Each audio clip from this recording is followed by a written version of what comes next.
The future of DC films is very bright to a certain degree, although there is still massive drama going on behind the scenes with the Discovery buyout, which is going to have massive ramifications. It looks like Anne Sernoff could be on her way out, and it looks like the Hamada-verse is already having no trust in it because of what recently came out from a trade. So yo, what is good YouTube? It's your boy Warstu, breaking down the most recent news on all the DC film properties and the latest drama going on behind the scenes with DC. So if you're new around here, make sure to subscribe to never miss any of the videos. Check us out on Instagram at Warstu if you want to see the face behind this lovely voice. Also check us out on Twitter, Warstu G, aka the Maverick. No, Maverick isn't my real name, or is it? And check us out on twitch.tv/Warstu. Right, let's break this down massively. This is a pretty big story. So this is a story on LATimes.com. Theaters or HBO Max, Warner Bros. Movie plan takes shape as Discovery merger looms. Warner Bros. Discovery, the stuff that dreams are made of. So, if you don't know, Walter Hamada is technically the head of DC Films. He's the EP on the Flash movie, which seems to be more of a Batman movie because we've had no information about the Flash. We've only had information about Ben Affleck, Batman, Batfleck, Michael Keaton, Supergirl, Sasha. We've had no actual information about Ezra Miller. Now, I know the company has no trust in Ezra Miller. As we know, there is in the region of 43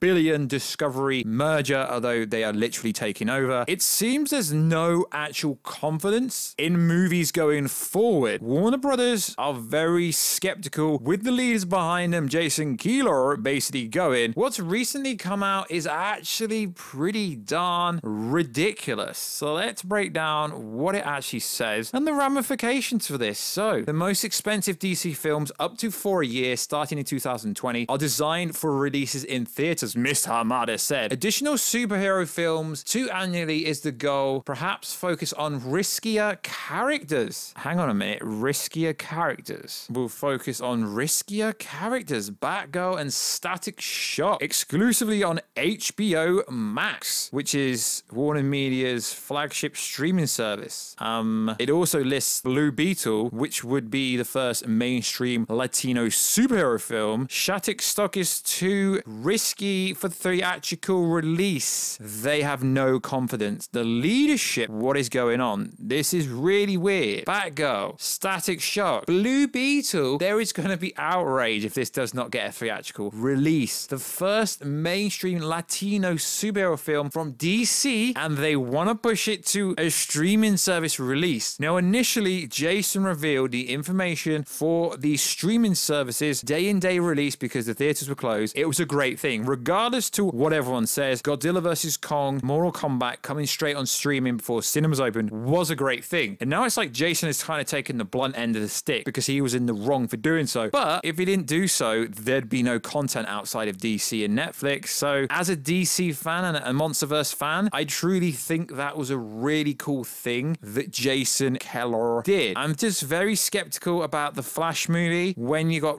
stuff here. Riskier. Blue Beetle is not risky at all. Batgirl is not risky at all. Warstu is freaking risky though. He's very risky if I was ever to get a solo movie. So I find that very dishonest that they're saying it's riskier. So also in the news, Aquaman 2 has an official title of Aquaman the Lost Kingdom, which was confirmed by James Wong, the director of the movie, which sounds pretty cool. And your boy put a little tweet out. And what do I think it's about? Essentially, I think it's referring to the Lost Kingdom, a city that appears out of nowhere. Time-space barrier gets broken down when the city appears. Maybe, or it could just be Atlantis rising into, I guess you could say, the human world and people knowing about Atlantis potentially, which could be a very good movie. I do not think for 1 second that Aquaman 2, or Aquaman 2 as you Americans say, will bang over $1 billion. Put an article out about behind Jason Keeler's unsettled future at Warner Media. But what's interesting here is it essentially says one Warner Media insider is among people who could not be more eager to bid farewell to the AT&T management team for all of us. It's like, hurry up, leave, this person says. Though David Solaski can't make personal decisions among industry observers that once the deal is closed, Warner Media CEO, okay, I'm joking, I'm not a CEO, Jason Keeler will depart and Warner Warner Media Studios CEO Ann Cernoff may go too. An outsider who did not become an insider in 2 years on the job, Cernoff maybe accounts has not developed strong relationships in the broader entertainment community or even within the company. One insider calls her an invisible layer within Warner Media, and like I said, when Ann Cernoff released that fluff piece, it went over everyone's head. No one knew about it. Jason didn't know about it. A source with knowledge of AT&T CEO thinking says Stanky, who's head AT&T,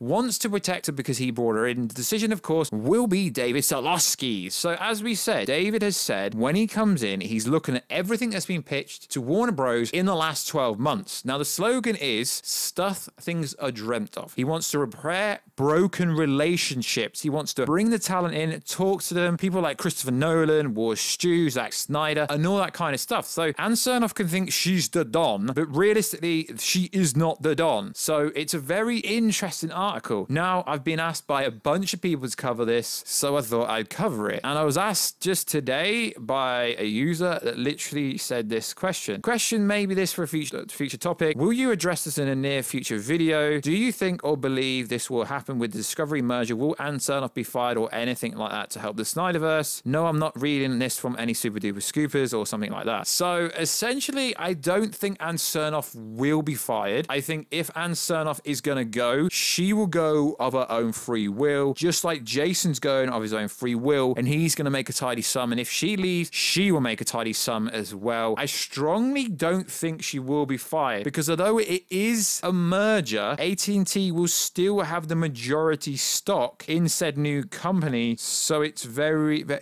interesting. But David, who's the head of Discovery, wants to bring Warner Brothers back to its true glory. Now, as for Toby Emmerich, from what I know behind the scenes, Toby Emmerich will train up and teach whatever execs are coming over from Discovery what they need to know. Go, no. And then Toby will go because Toby's contract will not be renewed. Toby's also already looking at jobs at Netflix, but apparently Netflix didn't want him. So it's quite clear that the executives from Discovery will be coming over and will be replacing Ann Cernoff, most likely Toby Emmerich, most likely. But as for Walter Hamada, we don't know about that. I've not heard any inside information or any rumblings because that's a bit trickier. Now, you have to obviously give Toby Emmerich props for what he's done. He has been influential in the Hollywood movie industry for years and years. Whether you like him or dislike what he's done with Warner Bros. Recently, he is a powerhouse of a name in Hollywood. But as for Toby, that's pretty interesting. I think Toby will be on his way out, so to speak, eventually. But Walter Hamada's an interesting one because he's obviously the EP for the Flash movie, the Black Adam. He's literally going to be executive producer on every DC movie coming out. Now, time would tell if the Flash flops, if Black Adam flops, if Warstu flops, if DC Super Pet flops, if Aquaman 2 flops, then Walter will be on his way out. Remember, he comes from a horror films background. The movie has yet to play with some huge titles. It will be interesting. So I guess Walter Hamada is kind of safe to a certain degree, as long as the future properties that they're working on at the moment do well to a certain degree. But it does seem like David Solosky does have the majority say in what is going to happen going forward. Now, I've been sent a bunch of YouTube videos of some people going, the Snyderverse is restored for good, Warner CEO fired, and stuff like that. I mean, I see a lot of Twitter posts, a lot of Instagram posts, and I get it. I've got no idea what the title for this video is. I might pull on the Snyderverse restored, but to be honest, guys, like this, there's no new information here. Just because Ann Cernoff might be on the way out, Jason was the founding father. Jason was the savior of the Snyderverse, but ultimately it turns out he wasn't. Ann Cernoff was supposed to be putting everything together so everything kind of coincide with each other and it's one big universe, one big multiverse, but she failed. Then she released that fluff piece, which didn't actually take the Snyder Cut stats or how well it did into fruition or anything, because HBO Max has come out literally 4 times in the last month and be like, yes, Snyder Cut is actually one of the most successful things on the platform. David Solosky, from what we know and from what I'm told from multiple sources, is he's looking at restoring literally everything. But Zack Snyder said he's not heard from them since the movie was released. Well, if you believe that, you believe anything, don't you? Because we did a video on that interview where it says, yeah, I've not heard anything, but let's just see what this Discovery merger does, because he knew about that before it happened. Why do you think Zack Snyder was trashing on Warner Bros. Before that? Literally the day before the merger came out, he was trashing on them. Zack Snyder knows something. I might might insert the clip. Look at him. He has a cheeky little smile, and look at him. And he also posted an image the very next day, and people are like, oh, Warstu, you might actually be freaking right again. You might be right. So he posted an image, Roots of the Nightmare from Man of Steel. It all had a plan. It all started from somewhere. Is the Snyderverse going to be restored? I truly believe it is, and I keep saying it. I wouldn't keep saying it. Just like I said, the Snyder Cut was coming to HBO Max before most people, and you guys get freaking triggered when I say it, but to be honest, guys, I was right, so I will keep saying it. So like always, guys, check us out on Instagram at Warstu if you want to see the face behind the voice. Also, just check us out on Twitter, WarstuG, twitch.tv/Warstu, and I'll get you in another video, guys, very soon. Catch you later.